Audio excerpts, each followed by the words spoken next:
አይመንን ማን ያንሳት? ቢላልን ማን ይስራው? የኔ ነው ግን የኔ አይደለም እያልን ነው።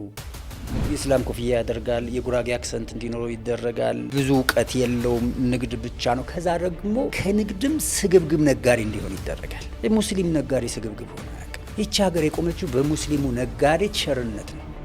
አርቱን በአግባቡ ያልተጠቀመ ማህበረሰብ ነው ብዬ አስባለሁ። የሙስሊሙ ማህበረሰብ ጥበብ ከሙስሊሞች የጠፋች ሀብት ናት። ያገኛት ያንሳትና ይጠቀምባት ነው።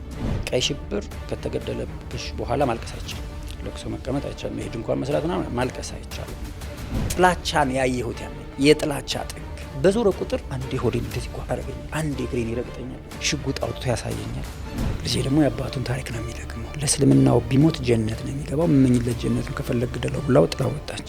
የሚመቱት ሰዎች ስታያቸው እንዴት ያሳስሩሻል። ሊሰግዱ የመጡ ሰዎች አንድ ልጅ እንደዚህ ግንድስ ብሎ ሲወድቅ አይቻለሁ። ማለት በቃ ቀጥታ እንደዚህ ወደቀ። ከጭንቅላቱና ከእግሩ ሲይዙት እንዲቀጥ እንዳለ ነው፣ እንደ ሬሳ ነው ይዘውት ሄዱት።